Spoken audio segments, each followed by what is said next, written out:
Thank you, Sean. And Julian, thank you for an amazing event.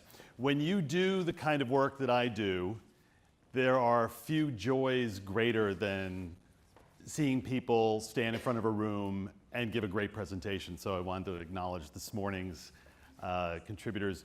They have great sense of humor in your presentation. Henry, great enthusiasm and passion for what you're doing. But Ramona, could there be a better example of poignant, engaging, gripping storytelling and the simplicity around the message that she wanted to convey? And I was really, really impressed.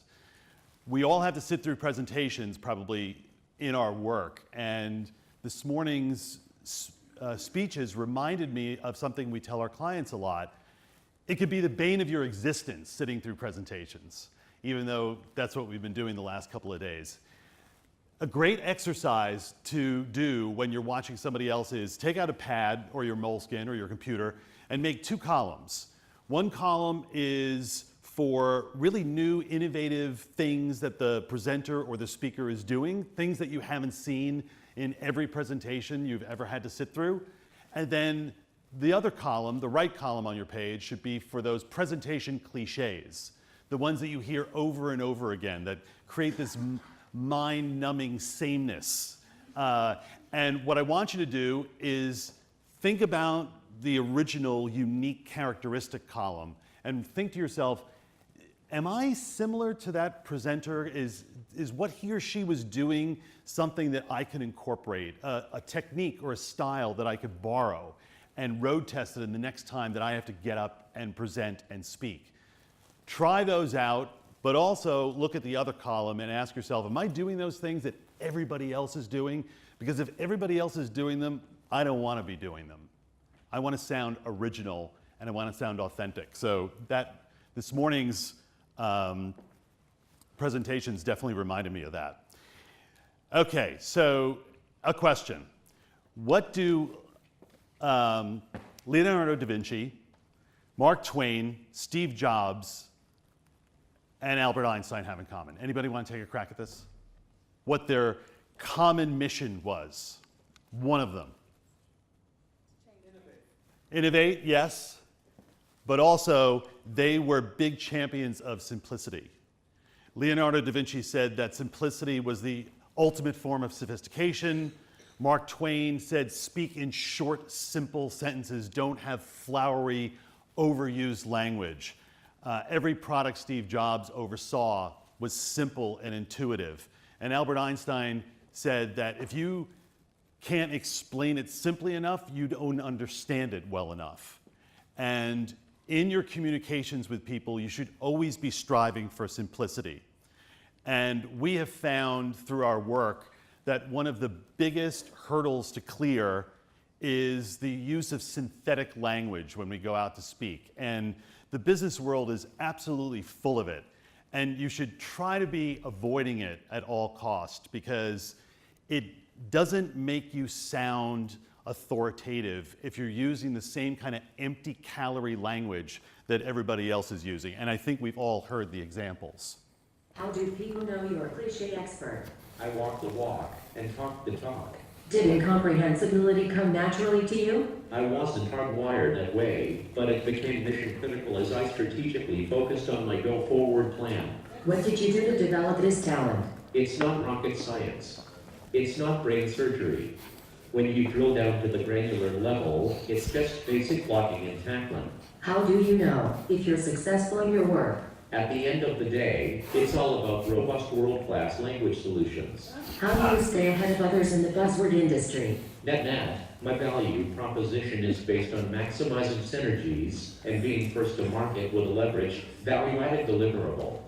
That's the opportunity space on a level playing field. Funny, yes, but tragically, we hear this language every single day with the people we train. And a good way to analyze whether you are falling victim to that is if you write a word on your computer and there is a red line underneath that word, that means it's not a real word. That means that it's not found in the dictionary. And I didn't make this up, by the way. I was training someone in the tech industry recently who shall remain nameless, and we were talking about the launch of a product, and he said, yes, we expect users will conversate about this. And I said, conversate? You mean they're going to talk about it, right?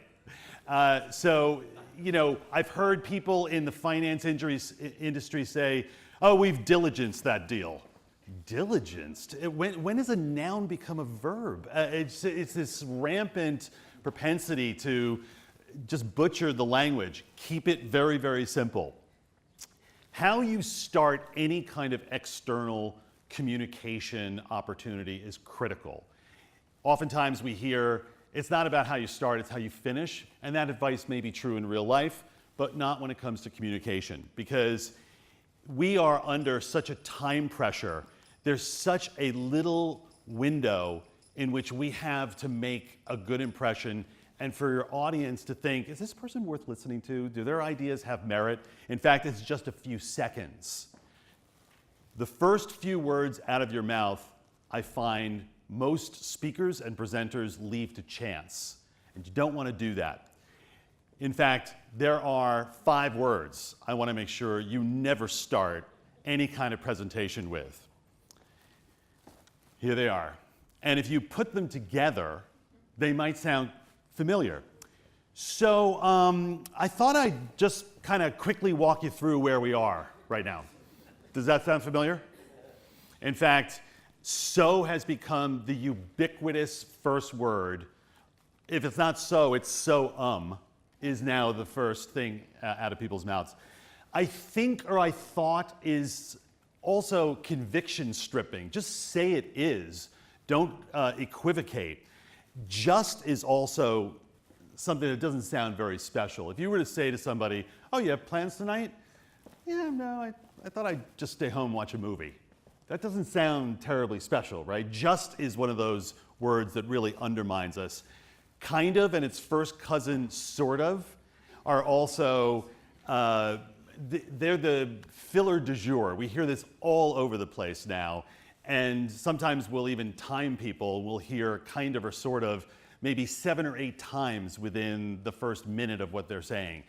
And if you want to have real conviction behind something you're saying, don't use it because you don't want to be saying, so we thought this was kind of the best way to go forward.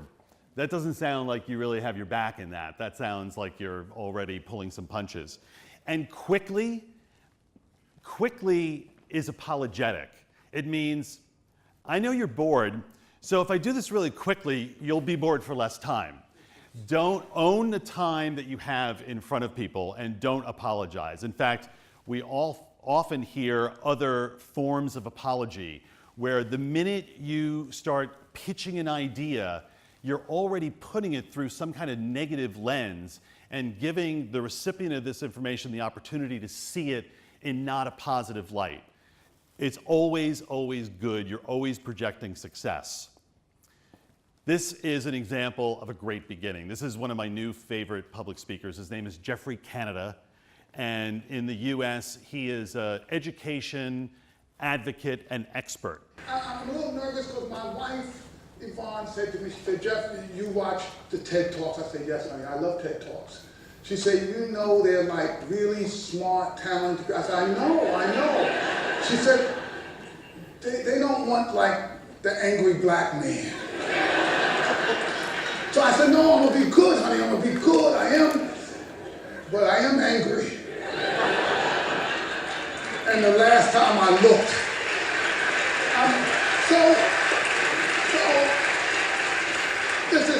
this is why I'm excited, but I'm angry. This year, there are going to be millions of our children that we're going to needlessly lose. There are at least 5 or 6 factors that go into why that's such a good start. Anybody want to take a lunge at what the factors are, or 1 or 2 of them are? Yes, a good story. You feel like you have access to him. You feel like you're a fly on the wall to this conversation he's had with his wife leading up to this talk. Anything else? Humor. Good use of humor, as Maeve had this morning. But it's not gratuitous joke that he's starting off with. In fact, that's one of the biggest misconceptions we hear. Oh, start with a joke. They laugh, they'll be warmed up. This is not a joke. This is a humorous story in which the punchline of the joke is threaded into why he's there, this idea of being angry. So there's connective tissue between how he's loosening up the crowd and his main thesis. And another aspect that makes this powerful is just how he slowed his pace over the big idea. There are going to be millions of children we needlessly lose. And he stops. He's not walking, he's not looking down over the big idea, and he lets it hang there in the room for a second. Don't be in a hurry to race on to your next idea if what you've just articulated you think is one of your big selling points.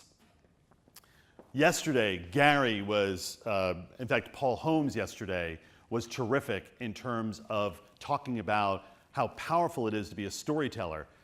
In our work, this is what we're trying to pull out of people constantly. Don't be just abstract and theoretical in what you're saying. Tell stories, make it come to life. And lots of studies have shown that if you take factual information and you embed it within storytelling, it's exponentially more memorable. And if you also opt for pictures and images instead of just massive chunks of text, you'll also achieve the same result. That's because we are visual creatures. There's always a movie reel spinning inside our head. We crave imagery. As a speaker, you have to provide those images to your audience. If you don't, here's what happens. That movie reel keeps spinning, but now it's spinning with the images you're creating in your head. That's daydreaming, that's distraction, and that's a loss of engagement. So think of yourself as this ruthless movie director when you're up in front of a room. You have to literally grab them by the lapels and make the imagery that you're projecting be what's foremost in their mind. The other tool that hasn't been discussed as much, and I feel that it's as powerful, if not more powerful in storytelling, is using an analogy. Sometimes what we are trying to convey to someone else is information that they may not have a firm grasp on. And an analogy is basically taking information that may be new, different, or unfamiliar to your audience and comparing it to something that is common and familiar. And in a very efficient length of time, you get somebody to understand your concept very quickly. In the United States right now, John Oliver is enormously popular, and analogies are really at the heart of what he does really well. Donald Trump is America's backbone. It may have seemed harmless a year ago, but now that it's gotten frighteningly bigger, it is no longer wise to ignore it. It's almost impossible if you're an American today to get through something without some reference to Donald Trump. But I promise that that's the only one today. And rather than, in fact, talk about that guy, I'd love to show you how our current sitting president uses his really well. Climate change. Now, if you went to a doctor, no, let's change that. You go to 100 doctors,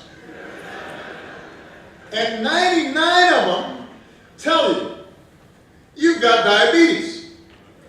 You've got to stop eating bacon and donuts every day. And we have to monitor your health, and we got to fix this. You wouldn't say, oh, that's a conspiracy. They're making that up. All 99 of those doctors got together with Obama to try to prevent me from having bacon and donuts. You wouldn't do that. He knows that spouting statistics around the melting of the polar caps isn't going to be nearly as effective as comparing it to something that is so common and familiar to all of our experiences. We are going to miss him. In your public speaking, the one thing that really undermines people more than anything else is this idea that I know this, I can wing this, done this a million times, I'm good.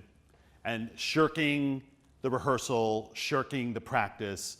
I can tell you from experience that very, very few people are just born orators, that they're naturals.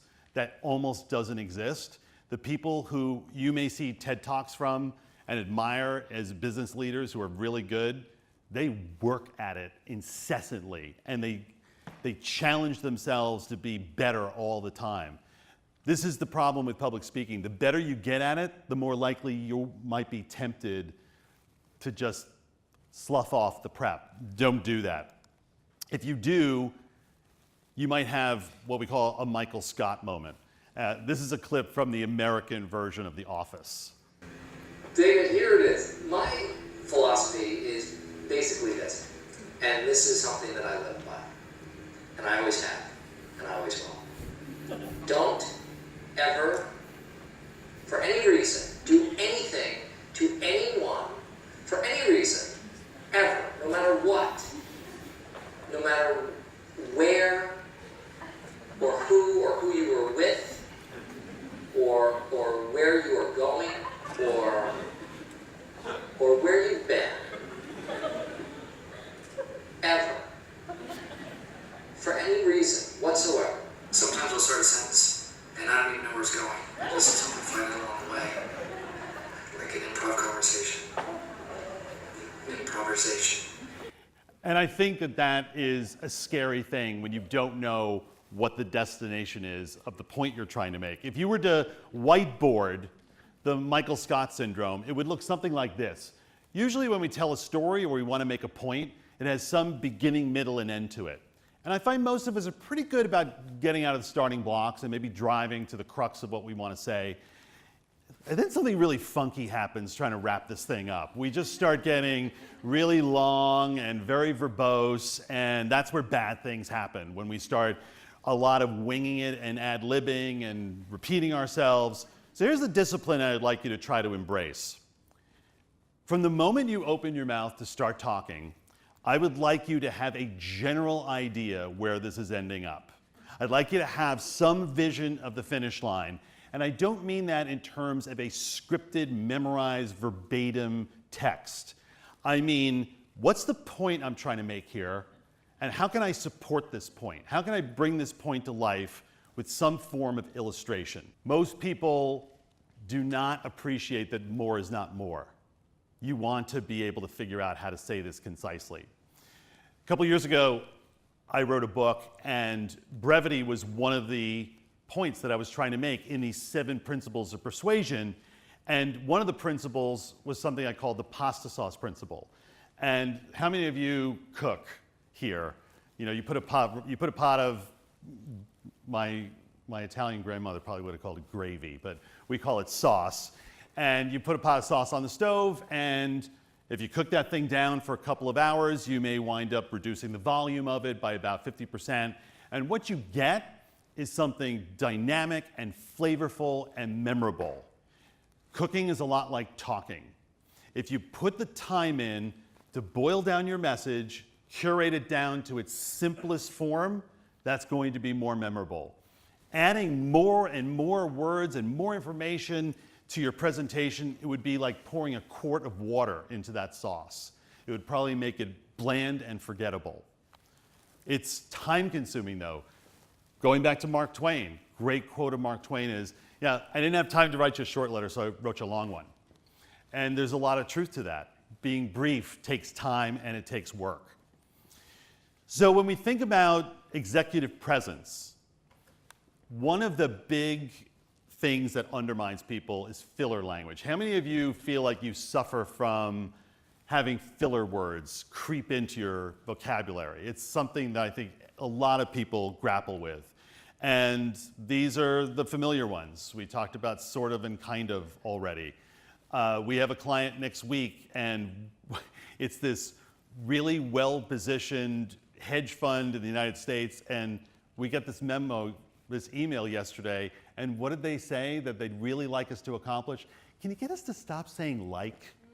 That, believe it or not, that was the one big thing that they wanted to make sure we didn't leave without addressing. So it's important to know what is your filler language. And rolling your own video on yourself is a great exercise. In fact, this is the greatest public speaking rehearsal tool on the planet. If you really, really want to get better, what I would do is I'd prop this up somewhere, hit the video record function, and do your thing. Play that back, look at it, which, of course, everybody loves to do that. And awareness, right? Awareness is always the first step of eradicating any kind of behavior. So once you're aware of it, how do you get rid of it? So indulge me in this other principle, which I call the no tailgating principle. And imagine for a moment that your brain and your mouth are two cars on the road. And your brain is the lead car. It's about a millisecond ahead of your mouth. And what it's doing is it's coming up to all these intersections of conversational roads you could go down, and the words you're going to use to articulate a specific thought. And we like to think that our brain is really efficient when it gets to this intersection and it makes these decisions quickly. But we know that doesn't really happen. Sometimes you think, should I say that? I don't know. This doesn't seem to be the right crowd to do that. Or what's that word I'm looking for? No, it's not pontificate. It's another word. And we start flipping through the card catalog in our brain. And if you're speaking quickly, if your mouth is coming right on the bumper of your brain, and your brain has to stop, then that's usually where filler comes in. Filler is what your mouth does while it's waiting for your brain to make a decision. To get rid of the filler, here's what I'd like you to do.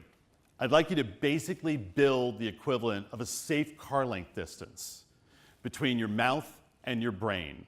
And what that means is you are going to engage in a slower speaking pace the less certain you are about the next thing you're going to say. This is very difficult because as human beings, we get uptight if we're not sure what the next 5 words coming out of our mouth are. And what happens when you get uptight? You get this surge of adrenaline, and the surge of adrenaline makes everything speed up. So your brain and your body are going to be telling you to do exactly the opposite of what you should be doing. Again, the less certain you are about the word selection or how you're going to get to the finish line of this idea, the slower you should be talking, and the more you should be building in pausing. There is nothing written anywhere that says there should be a steady flow of audio coming out of your mouth at all times. That doesn't exist. Embrace the pause and also realize that the perception of a pause in your own head is completely different than how the audience is perceiving it. 2 beats in your head and you're ready to cue the crickets. You think, wow, this is dead air. All the energy has been sucked out of the room. They must be wondering what the hell is going on. And to you, it actually looks like just a thoughtful, contemplative beat or 2. So try to eliminate this fear of not having words coming out of your mouth. Okay, so after we have our coffee break, what we're going to do is we are going to do 2 mock media interviews. I'm going to play the journalist, and we've had 2 very kind, and some people would say brave volunteers to come and sit and be interviewed. I had the pleasure of meeting both of them yesterday at lunch, and there was only one thing I told them to do.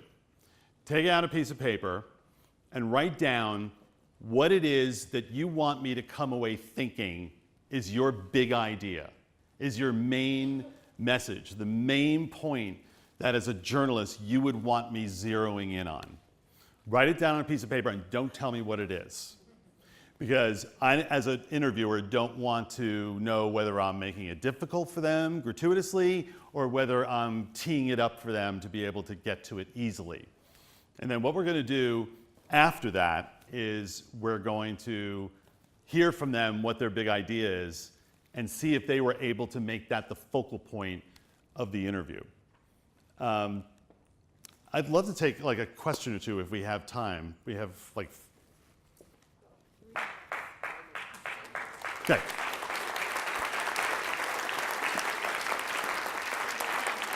Maybe just one or two. Yeah. Does anybody have a question? Oh, Lord.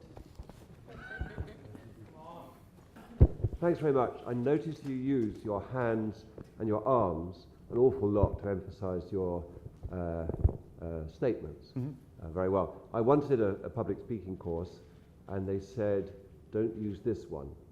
And I noticed you used that one quite a lot. Was that deliberate, or what have you got to say about that? We believe that you shouldn't overthink how you use your hands. We don't want it to be choreographed.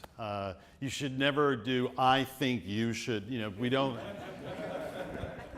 hate that stuff. Also, another thing you should stay away from. Okay, I have 3 things I want to take away for today. Number 1, you don't have to do show and tell. It's not necessary. I believe that you should let your hands do what they want to do and not overthink it, because you have other things to think about besides that. There are only 2 rules with using your hands. One is, don't have the same motion over and over again where I'm basically doing it at predictable intervals, because now you're going to be just timing how long between the air chops I have going on here. And the other one is this manic energy where now they're not resting at all, and in fact they're never coming to a stop, and this feels kind of tense and a fake urgency to this. They should rest right around your belt buckle. I think everybody this morning was doing it really well. Right where I have my hands right now is ideal. You don't want them overly clenched and tense, and you don't want them shaped. I'm sure Sean and I have seen a lot of people in our TV world who would do their on-camera walks with this weird triangle, in front of their... Really? So you should get a little coaching. Nice, soft hand muscles. The reason why we like them here is that there's a very short distance between the resting position and actually gesticulating. You're never going to have them behind your back. You're never going to have them folded. You're never going to have them in your pockets. And even this position, I've never seen anybody look terribly comfortable in front of a room with their arms draped at their sides. In fact, the weight of your arms kind of gives a little slump to your shoulders, and it doesn't look very energetic. So just create a right angle with your upper arm and your forearm, and just imagine like as if you were going to play with a ring on your finger, but don't play with it. Okay. One more?